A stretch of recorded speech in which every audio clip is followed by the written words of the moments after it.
손 뵙고 인사. 안녕하세요. 안녕하세요. 위클립의 문희정입니다. 이학범입니다. 네, 동물보호법과 관련된 법 개정안 저희 얘기 참 많이 했는데 실질적으로 통과가 됐어요. 그래서 이렇게 바뀝니다라는 얘기는 굉장히 드물게 했던 기억이 납니다. 맞습니다. 예. 자, 그런데 이번에요. 4월 5일 날 진짜 동물보호법 전부 개정안이 국회 본회의를 통과를 했거든요. 네. 전부니까 네. 진짜 많은 부분들이 달라진다는 거죠. 맞습니다. 기존의 동물보호법이 47조였는데요. 이번에 싹 바뀌어가지고 101조로 거의 2배 이상 늘어났고요. 네. 수의사법을 포함해서 동물 관련 법 중에 양이 제일 많아졌습니다. 이거 다 살펴보고 싶지만 네. 일단 좀 중요한 부분들을 제가 좀 짚어드리도록 하겠습니다. 동물학대 최고 처벌행위 구체화, 반려동물 전달 방법 보완, 훈련사 국가 자격화, 사설보호소 신고제 도입 및 미신고 운영 시 벌금형, 사육포기 동물 인수제도 마련, 실용동물 전임수의사 제도 도입, 동물복지 축산농장 지정 취소 근거 마련, 동물 판매업, 동물 수입업, 동물 장묘업, 허가제 강화, 모허가 영업처벌 강화, 수의법이야 검사 의뢰 근거 마련, 국가 동물보호 정보 시스템 구축 등이 담겼네요. 네, 굉장히 많은 내용들이 담겼죠. 이것도 사실 일부만 추려온 겁니다. 제가 읽으면서 이건 있어야 되지 않나라고 생각했던 게 뭐냐면은 앞에 사육동물 포기 인수 제도가 마련이 됐는데 왜 동물 학대자에 대한 동물 사육 금지 처분 명령이 있어야 됐는데 맞아요. 그거 초안에 있었잖아요. 맞습니다. 근데 논의 과정에서 빠졌어요. 동물을 학대자한테 강제로 해소해 올 수 있는데 반환해달라고 하면 다시 갖다 줘야 되거든요. 이 사람이 자발적으로 포기하지 않으면 안 된다는 거잖아요. 맞아요. 그래서 이게 말이 안 된다. 어떻게 동물 학대했던 사람한테 다시 그 동물을 돌려주냐. 못 키우게 해야 된다라고 해서 법 초안에 들어가 있었는데 네. 아무래도 이제 기존에 없던 새로운 형사법적 제재고 또 개인의 기본권을 좀 심하게 침해할 수 있다, 제한할 수 있다 이런 얘기가 나오다 보니까 이번에 빠졌습니다. 대신에 동물 학대자가 자신의 동물을 다시 반환 신청할 때 사육 계획서를 제출을 해야 돼요. 이 동물을 앞으로 어떻게 키우겠다. 그리고 지자체에서 그 계획서대로 키우고 있는지 점검할 수 있게 그런 내용은 담겼습니다. 그게 뭐 제대로 관리가 네. 되기를 간절히 바라고요. 저는 무엇보다 맹견 관리가 좀 대폭 강화가 된 부분이 눈에 띄는데 맹견 수입 신고, 맹견 사육 허가가 신설이 됐습니다. 네. 허락받고 키우라는 거잖아요. 근데 중성화 수술도 의무화됐어요. 맞아요. 지금도 현행 동물보호법에 맹견 품종이 5품종이 지정이 되어 있는데요. 네. 지금도 해야 될 게 많아요. 외출 시 이제 입마개도 하고 나가야 되고 입마개를 한다 하더라도 못 들어가는 공간들이 있고 그렇죠. 매년 교육을 또 받으셔야 됩니다. 반려인께서. 그리고 맹견 책임보험 가입도 의무화됐어요. 지금도 되게 이렇게 지켜야 될 게 많은데 그게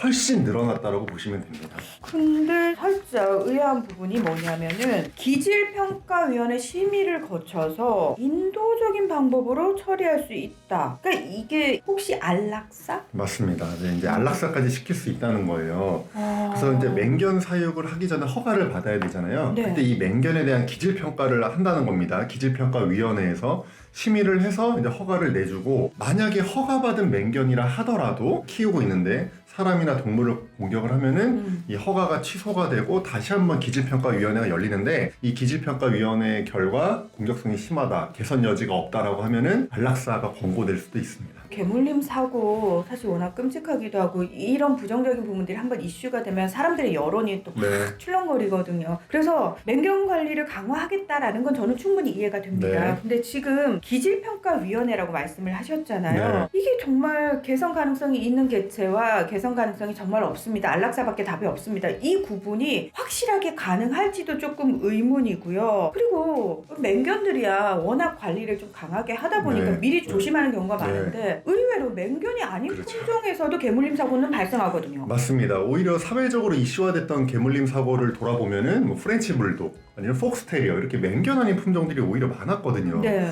그리고 맹견 품종 중에 하나인 뭐 로트와일러 보호자분께서는 우리 집 개는 공격성이 전혀 없는데 이렇게 억울할 수도 있거든요. 네네. 그래서 이 맹견을 품종별로 지정할 게 아니라 이 개체별로 지정을 해야 된다 이런 목소리가 높았어요. 근데 이번에 그 내용도 담겼습니다. 그러니까 24조에 맹견 아닌 개의 기질평가 이 조항이죠. 맞습니다. 그러니까 맹견이 아닌 개도 사람을 물거나 아니면 동물을 공격을 하면은 기질평가를 받게 하고 기질평가 결과 공격성이 높으면 맹견으로 지정을 하는 겁니다. 그러면 이제 앞서서 우리가 말씀드렸던 맹견이 해야 되는 입마개 착용이라든지 중성화, 네. 교육, 그렇죠. 책임보험 몽땅 네. 다 지켜야 된다라고 얘기를 하는데 근데 맹견 사육 허가를 받아도 공격성을 보이면 안락사 될 수 있는 거잖아요. 그렇죠. 그러니까 이 법이 극단적으로 얘기하면 뭐 말티즈나 뽀메나 시추 이런 개들도 안락사까지도 될 수 있는 그런 법이라고도 볼 수 있습니다. 워낙 이제 개물림 사고에 대한 여론이 조금 부정적이다 보니 거니까 뭐 법의 취지 충분히 이해를 네. 합니다. 근데 저는 이 기질평가라는 게 개만의 문제로 한정시킨다라는 거잖아요. 근데 저희가 예전에 이 개물림 사고 얘기할 때 사실은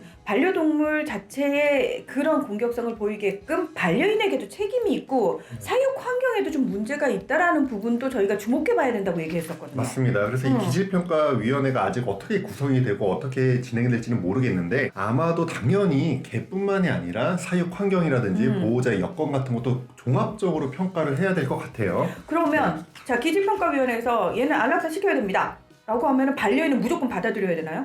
그러니까 그 부분이 제가 지금 걱정되는 부분인데 네. 이제 막 소송도 할 수도 있고 여러 가지 논란이 더 커질 수도 있을 것 같아요. 그래서 네. 무엇보다도 이 기질평가위원회가 정말 전문가들로 잘 구성이 되고 객관적이고 과학적인 근거 아래 평가를 해야 될 것 같습니다. 그러면은 기질평가위원회라는 거 어떻게 구성이 되는지조차도 담겨 있는 건가요? 네, 거기까지만 딱 담겨 있는데요. 일단 광역지자체에 설치하게 돼 있습니다. 네. 시도지사가 만들게 되어 있고요. 수의사, 반려동물 행동지도사, 이번에 훈련사가 국가 자격화됐거든요. 그래서 훈련사, 그다음에 동물복지 정책에 학식과 경험이 풍부한 사람, 이런 사람들 중에 3명 이상으로 이제 구성하게 되어 있습니다. 저는 그럼에도 불구하고 많이 신중해야 된다라고 생각하는 게 뭐냐면은 이 개물림 사고를 일으킨 개의 기질에 대해서 우리가 어떤 식의 시각으로 접근해야 되는지에 대해서는 충분히 얘기가 되지 않았거든요. 그리고 저희가 위클리벳 하면서 항상 제일 많이 했던 얘기는 뭐냐면 동물이 생명이라는 얘기예요. 근데 그 생명의 목숨을 빼앗는 거 이걸 이렇게 해도 되나라는 사실 약간의 조금 걱정스러운 부분들이 있습니다. 네. 그래서 최대한 신중하고 네. 그리고 전문적이고 무엇보다 이 많은 반려인들이 함께 공감할 수 있는 기준들이 좀 마련이 네. 되기를 간절히 바랍니다. 네, 오늘 위클리벳은 여기서 마무리하겠습니다. 함께 해주셔서 고맙습니다. 감사합니다.